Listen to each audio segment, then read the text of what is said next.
all for coming. We're really excited to have Kallie Moore here again for our third in the Fossils Rock lecture series. Kallie is the manager of the Paleontology collection and also a creator and host for PBS Eons. We also, just a little housekeeping, we have MCAT here to record the program. So at the end, if there's questions, I will come up with the microphone so that we can capture all your good questions for folks who will be wanting to watch later. So without further ado, welcome Kallie.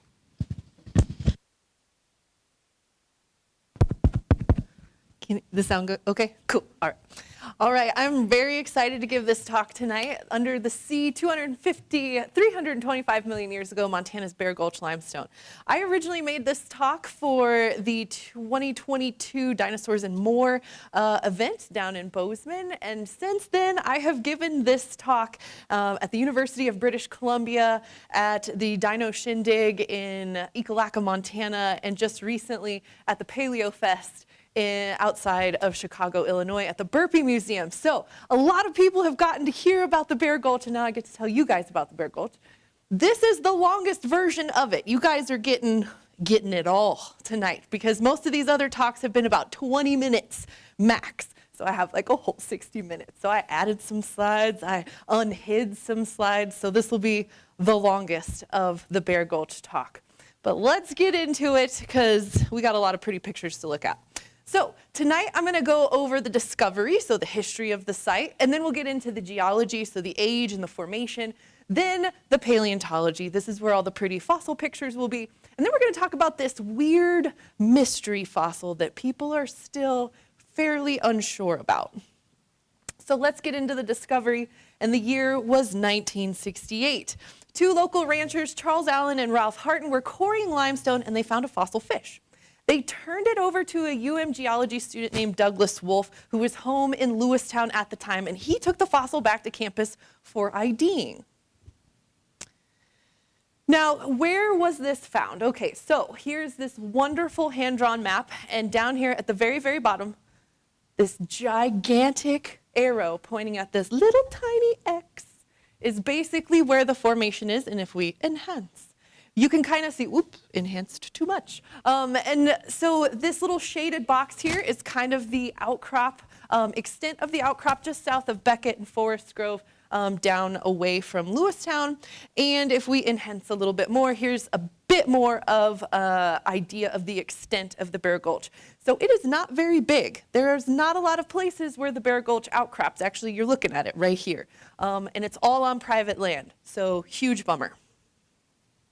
Now, what did they find? They found this fish fossil. This is Allenypterous montanus. And what's fun about this fossil here is that when you read some of the primary source material, like newspaper articles and things like that, they'll either say they found one or two fish. And they're technically both right, because this is actually the same specimen. So you will see in just a second how we process this material is we have a big slab of limestone and we bust it open. And a lot of times it busts open and we'll have part of the fossil on one side and part of the fossil on the other side. So this is called a part and counterpart. We have a lot of these in the collection. And so there were two fish fossils, but they were from the same fish. This was named much later, and it's now known as a coelacanth, and I always like to call it the Hunchback coelacanth. And here's a little drawing of it, so you can get a better idea of what this little fish looked like. It had these kind of armored bellied scales, and its mouth kind of faced downward, so we think it was a benthic specialist. So it would swim around and then rest on the seafloor, maybe nibble up something, swim a little bit, rest, nibble a little something. Maybe if you've seen like a goby fish, probably a very similar lifestyle.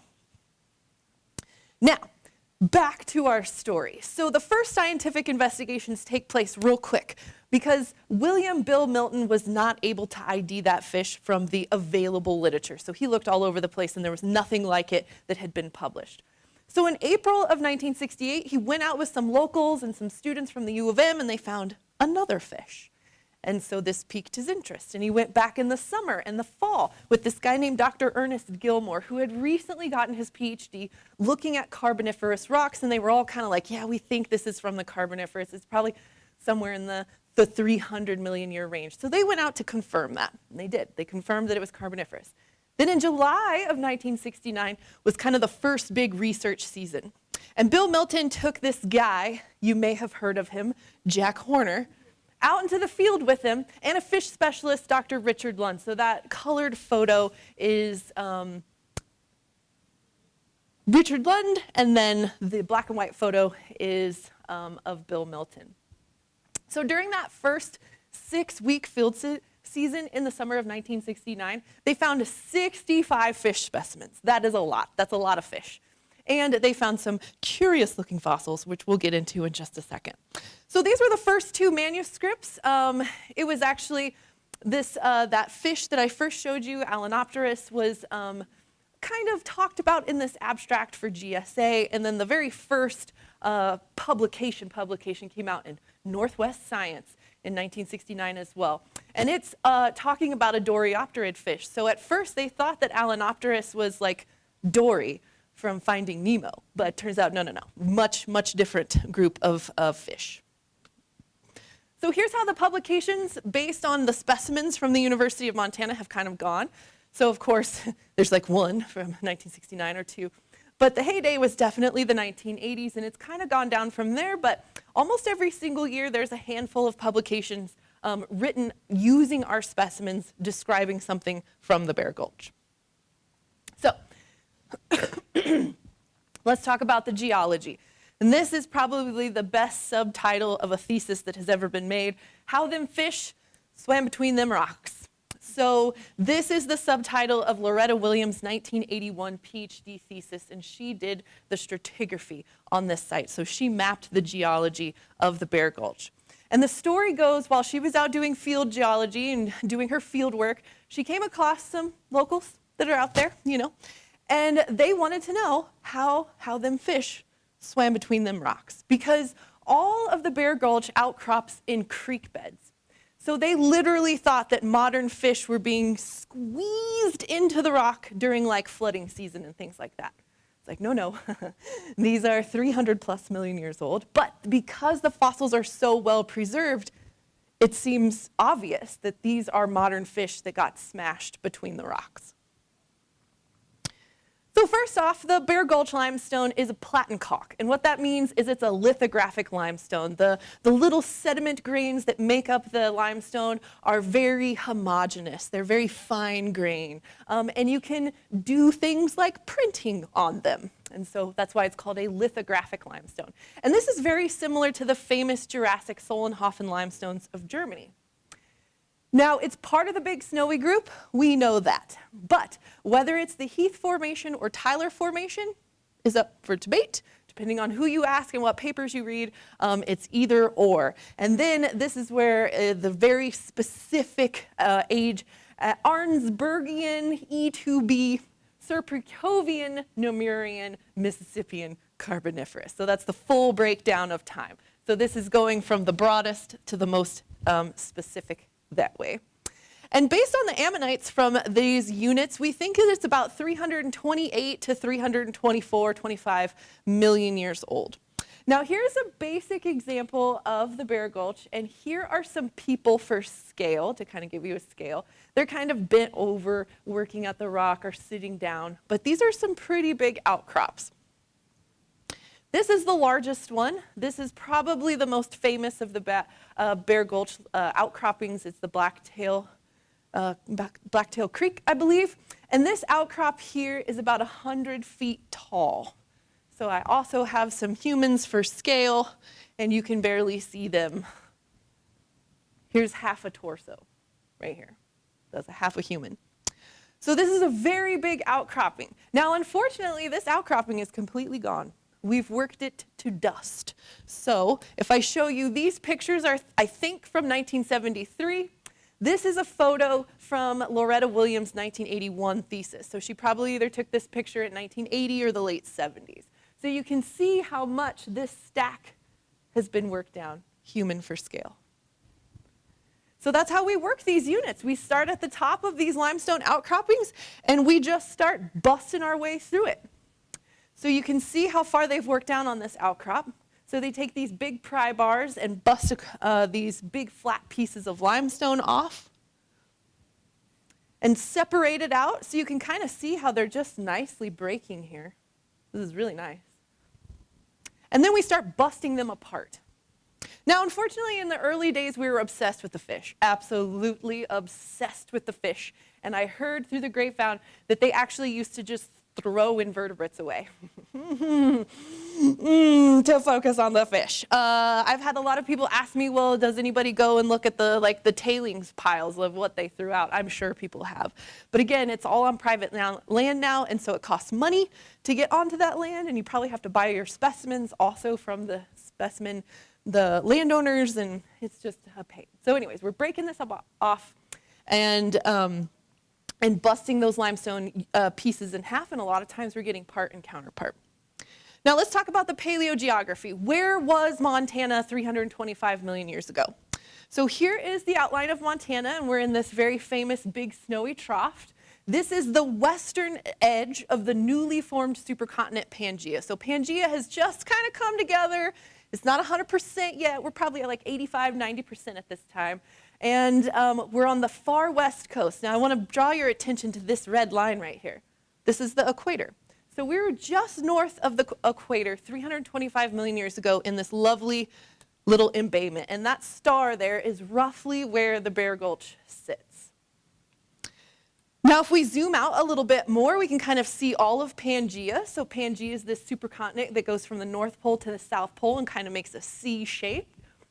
But this is the key. This figure right here is really the key to understanding why we get such amazing fossils from the Bear Gulch. So the Bear Gulch sits right here on that little star.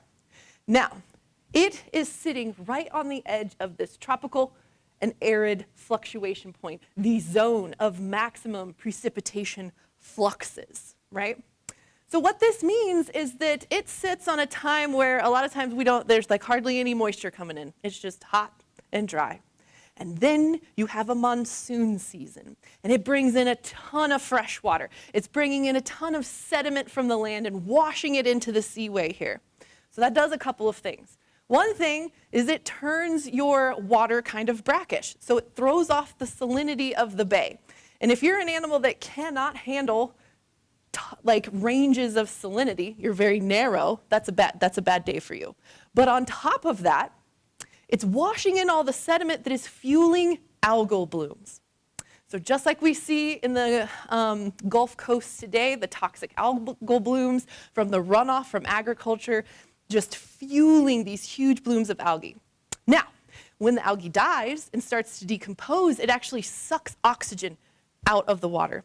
So it creates these anoxic zones, these zones of no oxygen. And if you breathe oxygen, whether or not it's on land or underwater, that's also another really bad day for you. So you're getting these salinity zones that could throw you off and kill you. You've got anoxic zones that will definitely kill you. And then you've also got that sediment that keeps washing in. And so if you die and you find yourself floating to the bottom of the seaway, the chances of you getting buried quickly, which is key to fossilization, goes up monumentally. So that's what we've got going on here. We've got rapid deaths with rapid burials due to this fluctuation of precipitation. Now this is the newest theory for the Bear Gulch. You can see, you might be able to see here, this is from 2021. So this is relatively recent. And for a very long time, we had no idea why these fossils were here. So now, let's get into the paleontology. This is my controversial statement that I don't know if this is going to be the hill that I die on, but I've said it enough, it might be.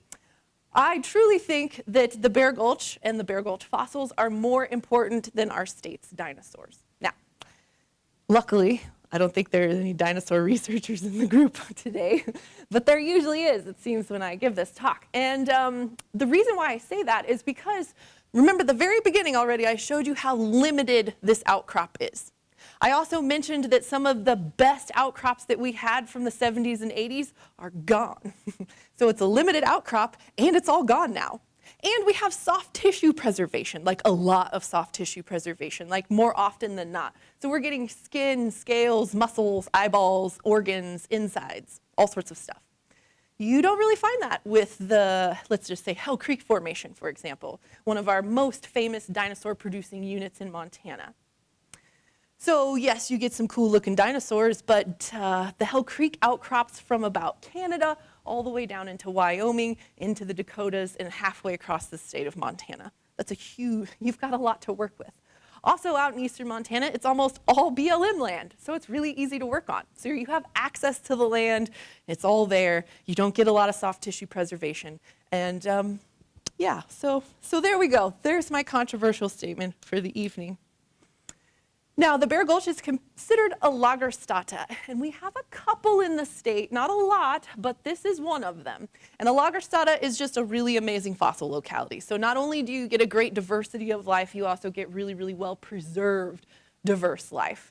This is from a very cool book series from Estrella Vega, and they are like these accordion books, and it has a consistent evolution track through certain periods of the geologic timescale. This is from the Carboniferous book, and so on one side is this beautiful screen printed scene of life throughout the entire Carboniferous, and if you flip it onto the other side, it has some information about what you're seeing on the other side. But she featured the Bear Gulch, so here's our friend Allenypterous. It's swimming for its life away from this Stethecanthus that we're going to talk about real quick. But I have to admit, the best diorama for the Bear Gulch is at the Museum of the Rockies.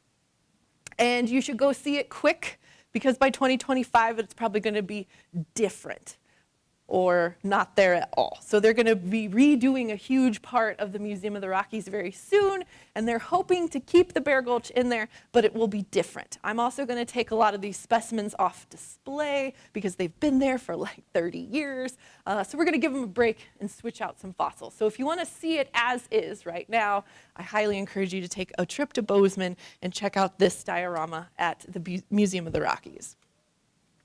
Now, our collection at the U of M has about 4,500 specimens. And there's a big plus sign on there because I still haven't worked through the most material from a PhD that I think has ever been collected. So once I get through that, that number is going to go through the roof, and I'm sure we will definitely be over 4,500 specimens. Now, 42 of these specimens are holotypes. Holotypes are incredibly important. These are the namesakes of a genus species. So we are Homo sapiens, and somewhere in some collection there is the type specimen, the human Homo sapiens skeleton that we compare any new Homo sapiens skeletons to.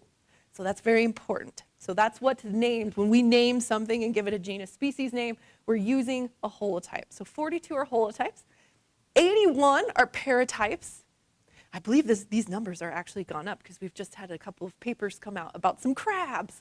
But anyways, 81 are paratypes. Paratypes are kind of like the supporting cast of the holotype. Maybe they show a structure a little bit better than the holotype did, but they're not as nice fully for the holotype. And then 89 total publications have come out of this collection. Again, I think I need to update this slide because I'm pretty sure there's been a couple more publications since I made this one. Here's how our collection breaks down. About 39% of the collection are vertebrates, and all of the vertebrates are fishies. And so we have chondrichthyes, your cartilaginous fish, your actinopterygians, your bony fish. Like if you think about a fish, you're probably thinking about a bony fish. And then your sarcopterygians. These are your lobed fin coelacanths. So we have these three groups of fish that lived in this bay. Now, 57% of the collection are invertebrates, and we're going to look at a lot of them, but there's crustaceans, brachiopods, cephalopods, worms, sponges, bivalves, conularids, gastropods, sea stars, arthropods. And so we got a lot of invertebrates. And so even with mentioning that some of the invertebrates got tossed off the side, a lot of them still made it into the collection. Now, the invertebrate collection is dominated by shrimps. Like 12 different species of shrimp. We had a lot of shrimps during this time. About 2% of the collection is plants. So that kind of makes sense since everything was killed by algae. We have a lot of algae. But we also have some terrestrial plants that were washed in from the land during those monsoons. then you can't have all this life without having some coprolites. So we have a whole bunch of fossilized poo. At least like 1 to 2% of the collection is nothing but little turds all over the slabs. So now let's get into all of these pretty pictures of fossils. I'm going to start with the chondrichthyes. So these are the cartilaginous fish. And this is Allenypterous Montana. And it's considered a petalodon fish. Petalodon? I don't have my notes. Anyways, basically think of a parrotfish. Parrotfish have those big giant teeth, and they use them to like eat coral and bryozoans, and then they poop out sand. That's probably what this one was doing. Eating coral, eating hard things, encrusting bryozoans, hard sponges, and things like that. Now, it was built for maneuverability and not speed. We think it could really move, but it moved really slowly. And here's a nice little reconstruction of it from the PBS Prehistoric Road Trip with Emily Grassley. If you haven't checked that out, I highly encourage you. So that's one of our awesome chondrichthyes. Here's another chondrichthyes that is one of my favorites. This is Echinochimera miltonii, and it's a type of chimerid, just like a ghost fish in our modern oceans. Now, there's a lot of cool things about this fish. One is we find 2 different morphologies on the same slab. So what that means is one of them's bigger, and it has this big kind of dorsal spine here, and it's got all these little spikies on it. And the other one still has a dorsal spine, but it's not as big, it's not as spiky. The individual is also smaller. So we're thinking male and female here. So a little bit of sexual dimorphism that we're finding. Also, we have babies. I don't have any pictures of them, but they're super cute. They got big round guts and big eyes, but they look almost exactly like the adults. So we have some babies of this species too. I wish you guys could see this, but there are speckles all over the body of this fish, and those are tiny, tiny, tiny little body scales all over this fish. This is falcatus, and this is probably one of the most famous shark-like fish specimens ever, like in anywhere, not just in the Bear Gulch, but in sharks or shark-like fish. Because this is falcatus. The shark's so nice they named it twice. And we can see a couple of things going on here. So there's 2 very different fish, but they look very similar.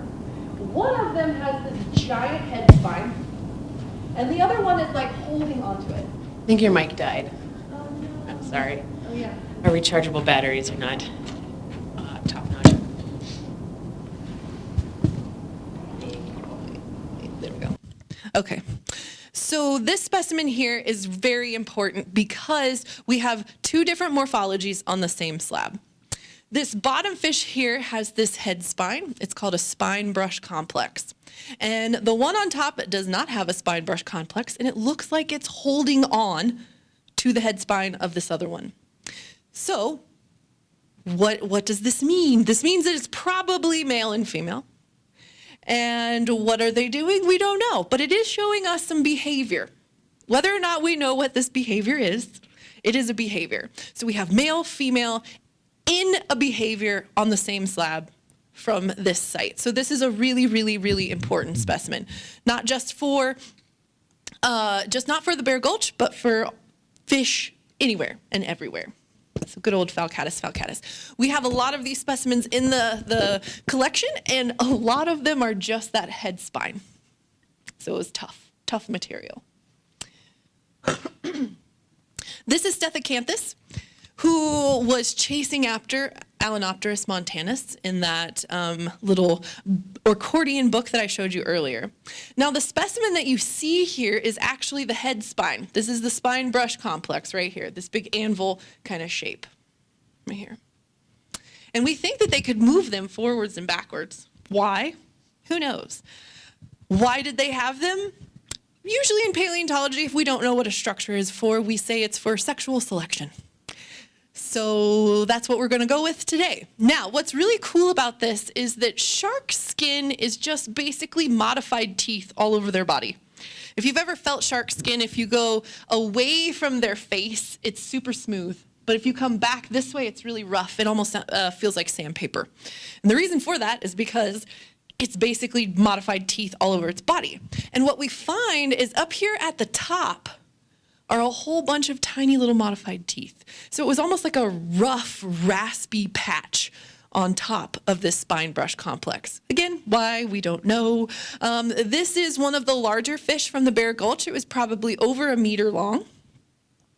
But with this big head spine, it probably wasn't super fast. So it wasn't like the quickest fish in the sea, but it had the best mohawk for sure. Now we're going to get into the actinopterygians. So these are the bony fish. So like trout, salmon, etc., etc. Those are all actinopterygians. Now this one is one of my favorites of the bony fish. I have favorites of all the things. And this is paratarsus hibberdi. Now what's really amazing with this fish is this incredibly long body fin that goes all the way down the length of the body. And what's great is you can see that in the fossil. It's really hard to see in this image, but trust me, it's there. So you can kind of see this shading that goes down the length of the body. And then if we had an even better picture of it, or if you saw it in person, you could actually see all the minute, tiny little bones holding that fin up. Now, modern fish that have this body design, this body plan, are usually living in like reedy, weedy type of environments. So they're going forwards and backwards, and they're hanging out in these really dense, probably seaweed or algal mats, or just the big plants or something down at the bottom of the seaway here. But it's absolutely amazingly preserved, and we've got the whole fish too, all of its scales, all of its bones, and probably some organs in there too.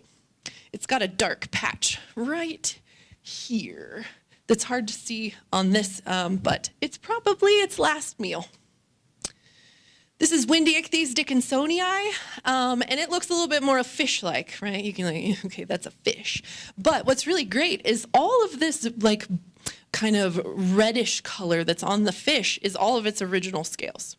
All of its scales are still there. And the tiny little delicate fins of the tail are still there. Its whole skull is there. This is a really great, great preserved fish. This is another one of my favorites of the bony fishes. This is DiscoSarah pectodon, and they're little. They're a pretty small fish. Let's see, 1, 2, 3, 4, 5, maybe 5 centimeters high, 5 centimeters long. I always thought that they named it DiscoSarah because it looks like a disco ball. No, it's not that cool. It's just a bladed disc, so like a saw blade, which is still kind of cool, but I think they missed the opportunity there. And we have a lot of these, and so we think they probably lived in schools. So they're all hanging out together, safety in numbers. But again, all of the scales are there. The tiny, delicate fins on the dorsal side and the tail fins are all still there. This is not DiscoSarah. This is a very closely related individual. I couldn't find any images of DiscoSarah, so I don't know why. They're not out there. Here's another pretty straightforward looking bony fish. This is Calypsdiaphores. And again, just this wonderful preservation. All of the orange and dark coloration that you see is original scales.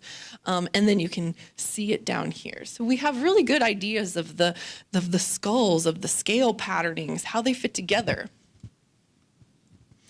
Now we'll jump into the sarcopterygians, or the coelacanths, the lobed fin fish. And this is one of the most common. Actually, it is the most common coelacanth from the Bear Gulch.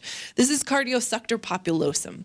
And what absolutely just tickles my heart is that at the very end of its tail, it's impossible to see on this image, but check it out on the reconstruction here, it's got this pom-pom at the end of its tail. And so what's really great, if I only have this half of the fish, if it's got that pom-pom, I know exactly what fish it's from. I talked to a lady at PaleoFest that studies aerodynamics, and she was really impressed when she saw this slide, and she knew exactly what that was for. And she says that this little pom-pom helps this fish turn real quick. Keeps it steady, And it turns really quick. And now she wants to do a bunch of modeling on this fish, and I can't wait. I can't wait.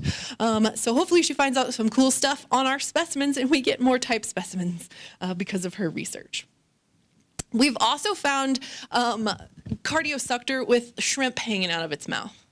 So we know that they were eating shrimp for sure, and sometimes eating really, really big shrimp that doesn't seem like it would fit at all inside of them. But whatever, they died before they could find out how bad that was going to be.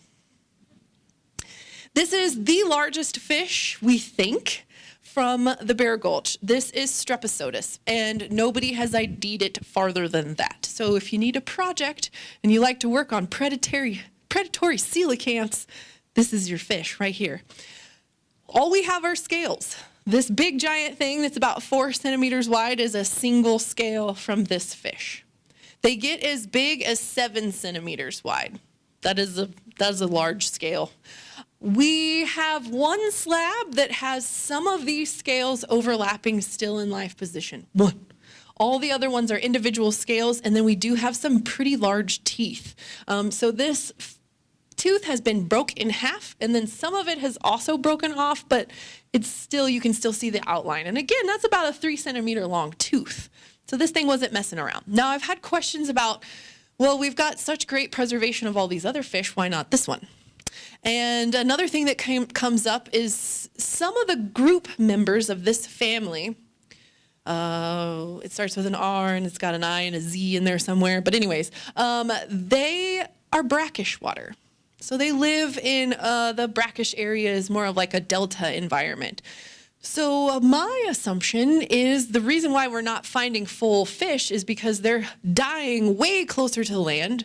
They're decomposing a little bit, and then their remains are getting washed into the bay during the monsoon season. That's probably why we haven't found any full specimens of these.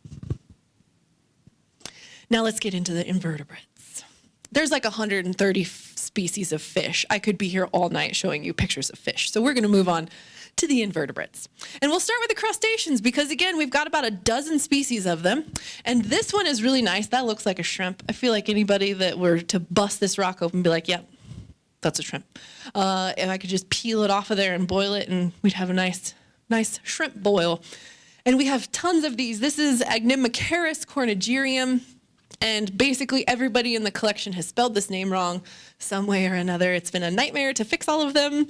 But we've got a ton of this individual. And we think that Cardiosuctor was eating a lot of these.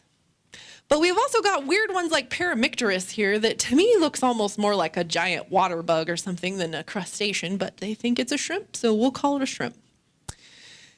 Now, one that's not put up here, Tyrannophontes, which is a great name, is actually the oldest member of the mantis shrimp family. So the mantis shrimp are those amazing shrimp that live in the ocean, and they're like rainbow colored, and they can snap their little leggies so fast that they can create like light underwater. You can't put them in an aquarium because they'll bust out. They're amazing. They can see every single wavelength of energy known to man, I think. They're absolutely ridiculous. And some of the oldest members of that group lived right here in Montana 325 million years ago. We also have a lot of cephalopods. So we have some of these really nice, straight, smooth cephalopods. So there would have been like a little squid thing living out this end. And then we have another one over here, Reticocyclocerus, that's like ribbed down, but it's another straight cephalopod. So again, little squid thing living up here. And then we have several species of these coiled cephalopods. This one is almost impossible to see, but this is Strobocerus. Now, some of these individuals have preserved ink sacs still. Which is really fun. The one that has the best ink sac did not photograph well. And so I put this one in here. And right up here, there's a jumble of fish scales. And so we call that a little food packet. So that's somewhere near the gut, and this thing was eating on some fish. It had fish for dinner before it died. So a lot of these Gordoconus, Bear Gulchiensis have food packets, have hooks. Their hooks on their arms are preserved, ink sacs preserved, and one of the oldest members of the vampire squid is also from Montana. That specimen is not from us, unfortunately. It's from the ROM, the Royal Ontario Museum. So it's not in this, but I figured I'd mention it. We also get worms. So, I mean, this is about as soft body preservation as you can get. There are no hard parts on these worms. This is all one worm. And again, if you could see this in real life, the segments are just absolutely beautiful all the way down this worm. And then this kind of like light halo that's around it is the spines. So this is a type of bristleworm. And this is the only name that I can't say. This is a Streptoscolex. Yes. But we've got several species of worms. That's not the only worm. That's just the coolest looking fossil of the worm. So we've got several different species of worms. Again, worms are like something that you never find in the fossil record. Now, echinoderms, we have two different ones. We have this one, Lepidastrella montanensis, which is kind of like a sunflower sea star, or like my pin, a crown of thorns sea star. So they got like a whole bunch of arms, basically. That's what these guys are. I think this one's a little bit closer to the crown of thorns than a sunflower sea star, but I didn't look at the taxonomy before I came, so I don't know. But anyways, we've got a lot of them. There were quite a few of them, and it's almost just like an impression of it. I have to use low angle lighting just to get a decent photo of these. Now this one is really exciting. Tell your friends, because it's unidentified. And it's the only normal looking 5-armed starfish that I know of in any Bear Gulch collection in the world. So it's very important. So 1, 2, 3, 4, 5. It looks more kind of like a brittle star than your average everyday sea star. But I don't know. So if you know any Carboniferous 5-armed starfish experts, I've asked this at everywhere that I've given this talk, and I've had none come forward.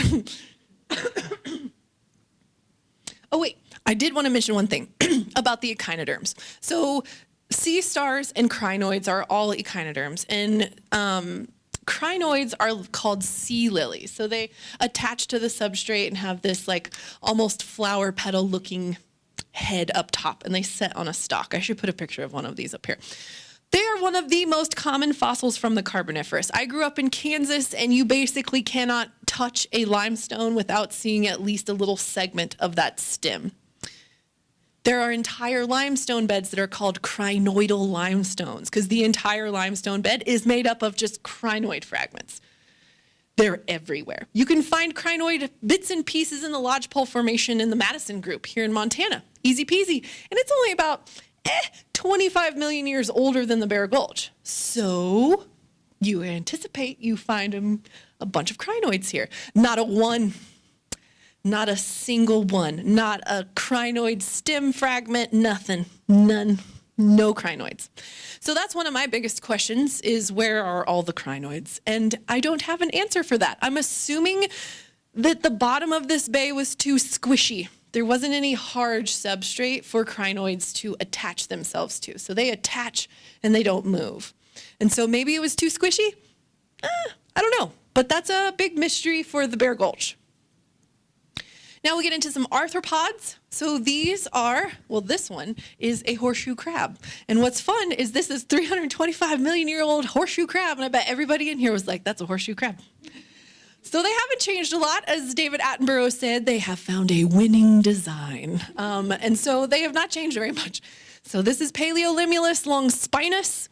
And there is another species from the Bear Gulch that is also found in the Mazon Creek in Illinois, which is about 25 million years younger-ish, give or take. Maybe like 15 million years younger than the Bear Gulch. Then another not common character of the Carboniferous, but something that you find more often than not sometime, are trilobites. And this right here, this is the back half, or a trilobut of a trilobite. So this is the pygidium. This is the back half of a trilobite. And this little quarter of a centimeter trilobite is the only trilobite that I know of from the Bear Gulch. Again, why? Also, this is pretty rounded too, so I'm wondering if the trilobites during the Carboniferous here in the equatorial zones of the west coast of Pangaea, maybe they liked it more brackish. So again, we're just getting something that's washed in from farther upstream. Maybe. But again, you would expect more than one tiny little trilobite. Conularids. These are very weird. We think for a very long time we did not know what they were. We have a lot of fossils of them. They're not common, but they're not quite rare. They're fairly common actually in the Bear Gulch, but they're very strange. Today we think that they are members of the true jellyfish family, but they're like armored jellyfish. So these are like shells on the outside. So they have four-fold symmetry, which, okay, all right, that's what you're gonna go with. And they're basically like a sea anemone that's been shoved into an ice cream cone that had four-fold symmetry. But they have very characteristic sides to them. So you can see most of the conularids have these kind of wavy, almost bars that go across them. Now, a lot of times you just find them hanging out solo. But this one in particular are two that are right next to each other. So basically the first one stops right about here, and then there's another smaller one right next to it. So they are found in groups every once in a while, and they are found solo sometimes. So it seems like we have both going on in the Bear Gulch. We have some really, really tiny ones that are only about a centimeter. They're super tiny, all the way up to about 15 centimeters long, which after I did some researching, average sizes usually only go up to about 10 centimeters. So ours seem to be fairly large. So we might have a couple of different species. I have a little CF up here, and in taxonomy, that means kind of looks like. So nobody's come in and give it the, yes, I am the idea and I deem this paraconularia. But a lot of people have been like, it looks like one. So we'll call it CF paraconularia. I think this one looks a lot more like this other one called like Dinoconularia from Manitoba. But what do I know? I'm not a conularid expert. But these are very, very strange. The other thing is they hold on. What's really fun is both of these images have like these little balls at the bottom for their hold fast. And what's cool about this specimen is this star shape right here. This has been interpreted as the hold fast for this conularid. They are very rare. You hardly ever get soft body preservation in conularids. So for a very long time, we didn't even know that they had like the sea anemone coming out the top. But we have found some sea anemone coming out the top of some other specimens from conularids. So these are really fun. I used to mention these and then never talk about them, and so you guys are the first group that I put in a slide for the oddly weird conularids. Now, the favorite part of the talk, for me at least, is the mystery animal. So I mentioned that in 1969 they found some unique looking specimens, and it was nicknamed the alien goldfish. So let me introduce you now to Typhloesus. This is a very strange creature. It's cigar-shaped. It's about 7 to 9 centimeters long. I want you to pay attention to this black dot here.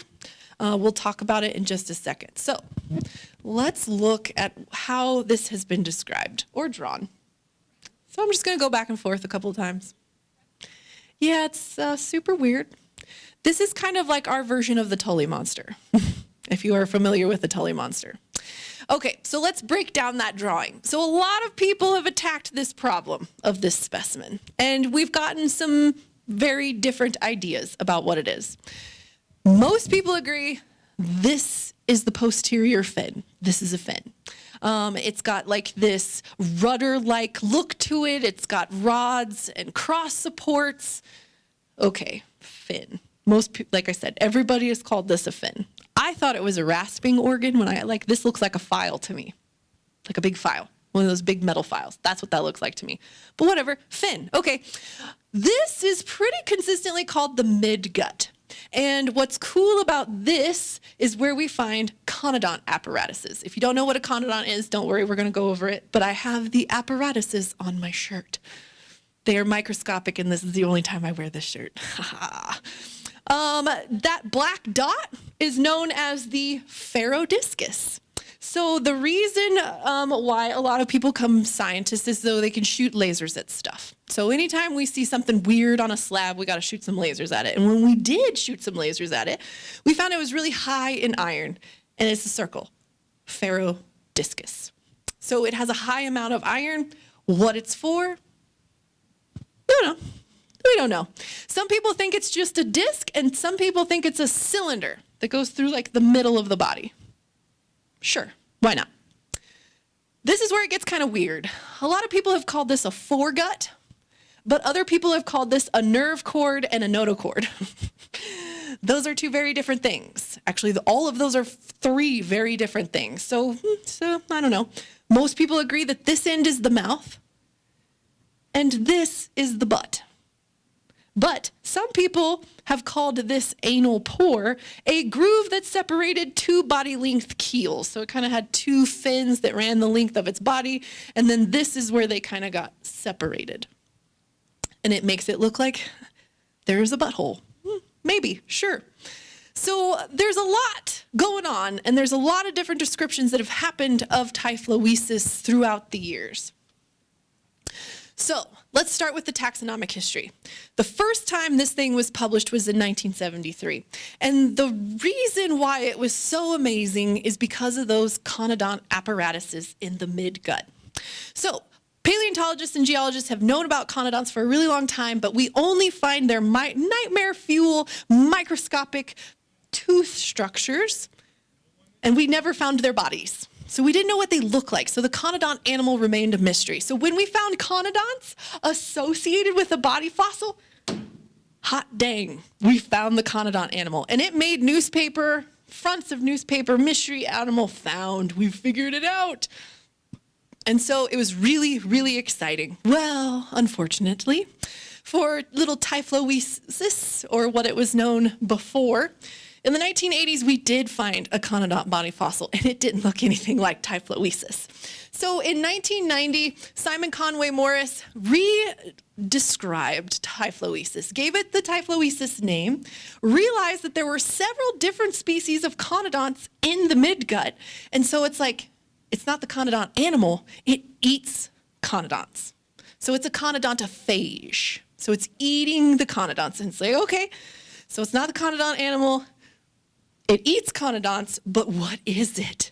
So in early 2022, science was like, it's an animal, full stop. That's where we were at. It's an animal. And there were several different groups working on it at the time in early 2022. But it gets weirder.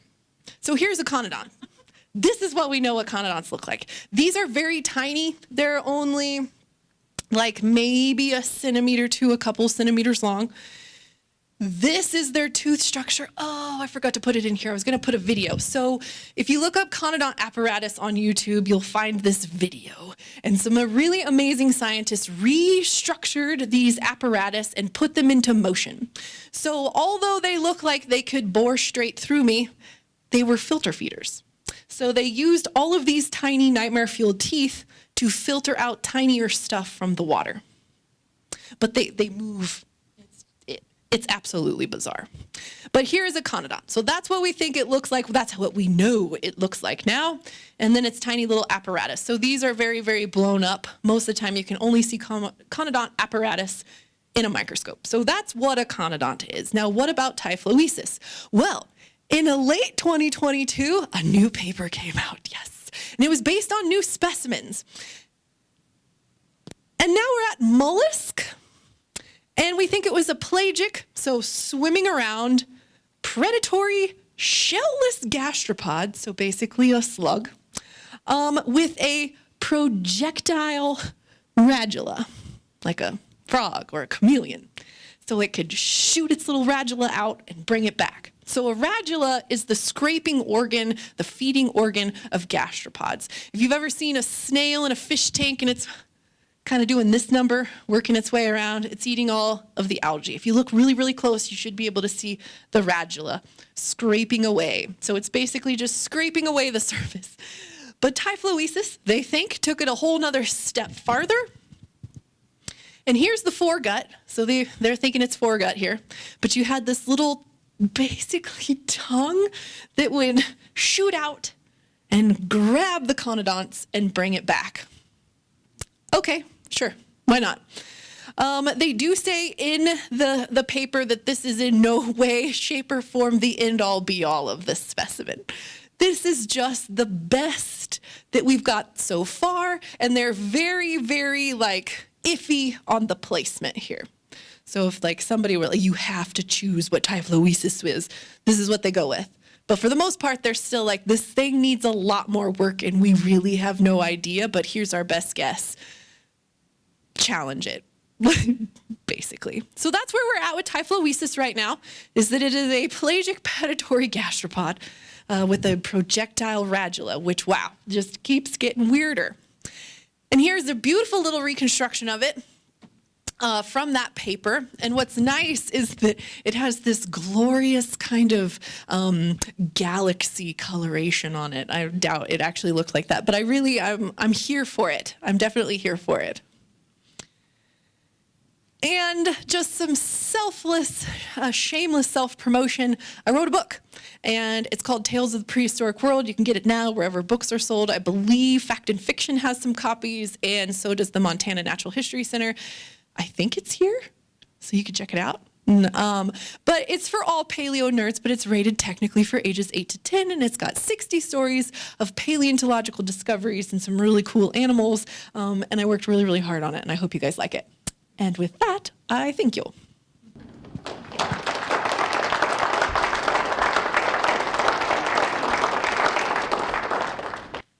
Any questions? Yeah. Right at the end, you talked about that gastropod.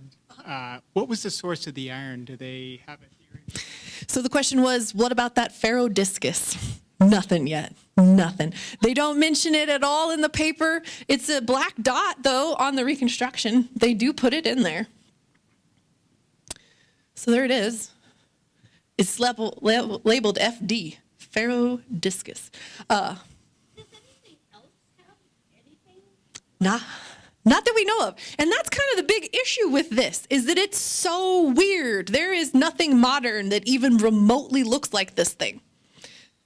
That there's nothing that looks like it today. So just like I said earlier, that this is kind of like Montana's own Tully monster. So the Tully monster is found in the Mazon Creek, very similar environment, a little bit more brackish water environment, closer to the terrestrial, still about 15 million years younger than the Bear Gulch. But the Tully monster was a weird one for a very long time. We think we know what it is now. I've heard a lot of grumblings about what we think it is. And so even that one is still on kind of weird footing because, again, there's nothing even close to it in the modern world. So that's usually what paleontologists do. We find something and we compare it to whatever closest it is in the modern world, and that can kind of give us some ideas about where would it have lived, maybe? What kind of behaviors did it have? What group taxonomically does it belong to? Where does it fit on the animal family tree? No, not with Typhloesus, at least right now. Hopefully we'll get some cooler techniques. Maybe somebody will synchrotron this and maybe get some more details out of it. There's new techniques coming out all the time for paleo. So we'll keep shooting lasers at this specimen, and hopefully one of these days we'll figure it out, or figure it more out than we have now. But yeah, back there. Me? Yeah. Okay. Earlier, there was a slide of something that looked like a brittle star, and you said it was unidentified, but that is reminiscent of something that exists today. And so why has all this, I mean, I don't understand the difference between unidentified versus unidentified, but studying and trying to figure out what it is. Yeah, that's a great question. So the reason why I have it unidentified is because nobody's given it a genus species name yet. So nobody has said this is et cetera, et cetera. Undoubtedly, there are not a lot of sea star researchers that work specifically in the late Carboniferous. I've heard of a couple, but I think they are emeritus now and would probably get really annoyed with me, like, why are you ruining my retirement with these questions? So the torch needs to be passed. If you know anybody that's really into sea stars, tell them that they should study the ancient ones from Montana. But yeah, that's basically what it is. Like, we know, yes, it's part of the sea star family. It's probably more closely related to brittle stars, but a taxonomist who names things and figures out where they fit has not looked at it and at least given it a genus species name. So that one is ripe for naming. If you want to name something, it's ready for you. How do researchers access the fossils? And I'm saying before lockdown, during lockdown, and now. So there are a few different ways. Most of our specimens are on our online database, so you can just search through it and type in random keywords and see what we got. The Bear Gulch is one of our most well-known collections. So I think if you're a Bear Gulch researcher, you would not have been able to read one publication without knowing that we've got it in our collection. So that's usually how people find out about us, is that they're researching generally the Bear Gulch, or they're researching something very similar to the Bear Gulch. They get these publications, they're like, oh, University of Montana has it. They go to our website, they see that you can search online, they push in their little keywords, Typhloesus. And then it'll pop up how many specimens that we have, and hopefully there's images of it. We're really trying to get images of every single specimen in the collection and on the database too. So hopefully Typhloesus has some images and they'll be like, yep, that's exactly what I was looking for. Then they reach out to me, they give me their credentials. Like, we don't just give our specimens to anybody. So they need to be a researcher at a well-known facility. If they're a grad student, I need to talk to their advisor, because the advisor is going to be the one that manages the loan. And then I pack them up and send them off, so they don't ever have to come here if they don't want to. During lockdown, basically the same, except for when our postal service stopped. So that held some stuff up for a little bit. But once that kicked back in, we were good to go. And so I do appreciate people that can come to me, obviously. So those holotypes, I very rarely send those out. Like, you really got to twist my arm for me to send a holotype in the mail across the country. And so I'll do everything in my power to avoid that. But if my image taking capabilities is not what they need, and or they have some type of equipment that they want to, shoot lasers at the specimen that I don't have, I usually relinquish, but I will usually only send them like one of them at a time or something. If it's a part and counterpart holotype, they'll only get part of it, and they got to send it back, and then I'll send the other one back, just to make sure, like, why the royal family doesn't fly all at the same time type of thing. So that's basically how we work. If any of you guys wanted a tour of the collection, I do small group tours in the collection by appointment only. And you can email me to set those up. Any other questions? Is this the same sort of formation that is where the Wyoming fossil fish come from? They look much more modern than these. Yeah. And you got good eyes, because they are more modern. So the Green River in Wyoming, very, very famous fossil locality. It's Eocene age, so it's like 40 million years old, only just 40 million years old in comparison to 325. But yeah. And with the same kind of Environment. ecosystem Yeah. in our environment create the same thing, because the fish are almost identically. Right. So the question was, is there anything similar with the environments? Why we're getting the same kind of looking fish? Yes and no. So the Green River Formation represents a giant ancient lake. So it was an inland freshwater lake. But what's cool about lakes sometimes is if they get deep enough, you run out of oxygen at the bottom. So that's something like what we're seeing in the Bear Gulch. You get these anoxic zones, kills the fish, they die, they sink to the bottom. But if you have an anoxic bottom of your lake, it's not like there's a bunch of scavengers hanging out. There is no oxygen. And so you have a lot longer to just hang out dead on the bottom as you are slowly getting covered with sediment and things aren't eating you. So that's what we think is happening at the Green River. So it's a little different, but there are elements that are very similar. Yeah. There's clearly technology that you're using to study these things and photograph them. You want to tell us something about that? How new it is? What the learning curve was for you? I have to admit, I have never shot any lasers at these specimens. I just read secondhand. So I actually don't study the Bear Gulch. I've just worked in and around the Bear Gulch for 15 years that I've picked up a lot of this through osmosis. So a lot of the technologies that we can use are different types of photography are one thing that we can do. So sometimes the specimens will look better if we put them in alcohol, just like rubbing alcohol. We put them in rubbing alcohol, and for whatever reason, that brings out a lot more of the contrast, and then we photograph it that way. So a lot of the specimens that you actually saw were photographed through alcohol because they look better. Also, alcohol doesn't really hurt the specimens. It evaporates so fast when you bring it out of the solution that it just, whoosh, and it's gone. So that's one way that we can see more details. Synchrotron scanning is very new.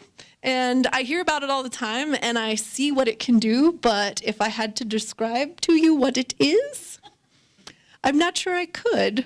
But I think it's very similar to like an SEM, so a scanning electron microscope. So these are big microscopes that shoot electrons at your specimen, and then they hit other electrons off, and it gives you an image. It's really, I took an SEM course, and I'm still like, sure. Okay. It's like physics. I believe you that this is how it works. I get it, kind of. There's hopefully this researcher coming very soon to look at the Bear Gulch fish because he takes pictures under extended periods of UV light. So we shut off all the lights, and he basically gets a very, very high-powered black light and different wavelengths, and he shoots these images for like anywhere from 3 to 10 minutes under this type of light. Now, the reason why he does that is because sharks are cartilaginous. They don't have bones, but they still have cartilage. And sometimes there's like cartilage smears, for lack of a better word, on the slab that we just can't see in our normal light, but they fluoresce. And so if you hold it under black light for long enough, those structures will fluoresce different colors for different types of minerals. So apatite, potassium, calcium, they will all fluoresce slightly differently. And so you can see so much more structure. I'm very, very excited. He has always wanted to come shoot the Bear Gulch. Pandemic slowed him down. Saw him at Paleo Fest, and I'm hoping in the next couple of months he's going to be here and we're going to play with all of our shark specimens. Because basically he's getting so much information out of these photographs that every single ancient shark needs to be redescribed. Mike Eklund. He's very cool. He's done a lot of the Devonian sharks from like the Cleveland shales in Cleveland, Ohio. He's looked at some other things, but he's yet to shoot the Bear Gulch. So it's going to be a fun day. Sitting in the dark with a giant, overpowered, overpriced too, I'm sure, black light. Yeah. So I saw you had the ammonite on the fossil. Do you have many of those? I'm guessing. Are the horns on some of because I've seen some of those with the spines. Do a lot of ones that come out of here have the spines? So I don't think so. It seems like we have a smooth version and then a ribbed version. So let me go back to that slide really quickly. Zoom. Okay. So here's like the shell here, and then it would live out here.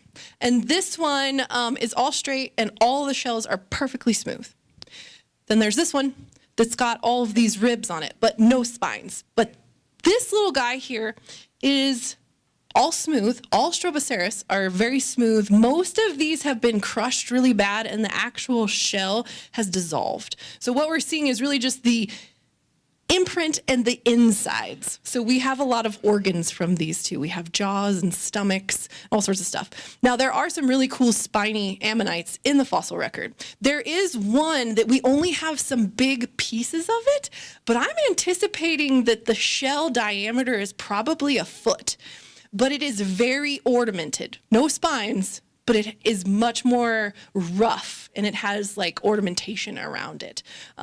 But we don't have any full ones. They're all just big broken pieces that probably just need to be prepped out a little bit farther and we'd have a better idea. But I think there are about seven different species of cephalopods. So maybe we'll find some spined ones one of these days. I know we have spined brachiopods. So basically looks like a clam, only one shell is a little smaller than the other.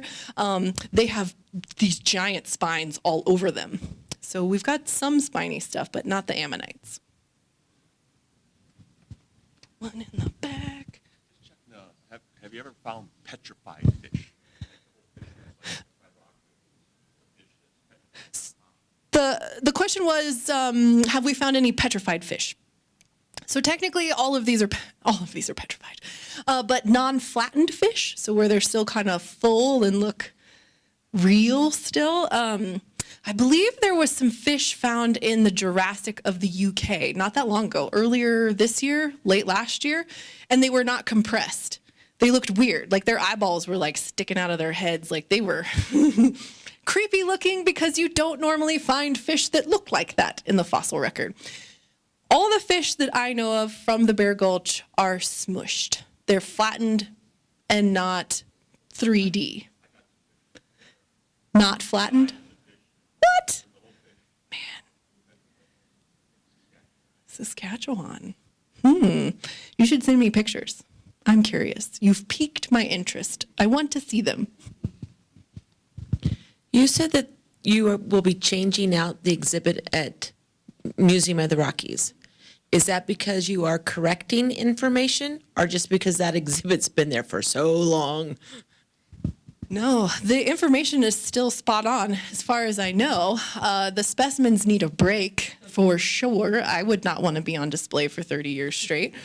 But basically, I've talked to the guy that's in charge of, if you're watching this, I'm talking about you, man. But he's kind of in charge of their renovation of part of the dinosaur hall. And they want to put in some Western interiors. See, wait, I'm not sure if I'm supposed to say any of this, actually. Don't tell your friends. This is secrets. Secrets here. But anyways, they're hoping to keep the Bear Gulch and work it into a much larger kind of Paleozoic Montana exhibit within the new exhibit. But I don't know if the diorama is going to stay or if they'll just take pieces of it, or if they're going to make a new one, or if it's just going to be a painting with some fossils in front of it. We don't know yet. But I'm really hoping, and he's hoping too, that the Bear Gulch will be represented still, maybe even represented better than it is now in that tiny little case that's smashed into the background that everybody walks past and they don't see it. They're missing out. But so hopefully it'll be a little bit more upfront. But yeah, I don't know if there's anything to change or update. Most of the fish, the coelacanths, the cephalopods, their names are pretty straightforward now. Not too many things have been named since like the 90s. So, questions? Yeah. Is the Bear Gulch still being actively studied? Who goes there? Right. So the question was, are we still working on the Bear Gulch? Yeah, we're still working on it. We still have several publications that come out about our specimens, but most people are working specifically in museum collections. So they're not going out and not collecting new stuff, which is unfortunate. Again, all of the good localities are either gone or on private land, and most private landowners will charge you for access. Then they go through everything that you find, and if you find anything good, they make you buy it from them. I know, double dipping, right? So that really discourages researchers because we don't like to pay for fossils. We don't think we should have to pay for fossils. They should just be accessible for researchers to research. That's what they're there for, not to make money with. So there are a couple of landowners that will let you on their land, but they're kind of at the edges of that embayment. So you're really only finding the invertebrates, the algae, none of the sexy fish. So they kind of get ignored.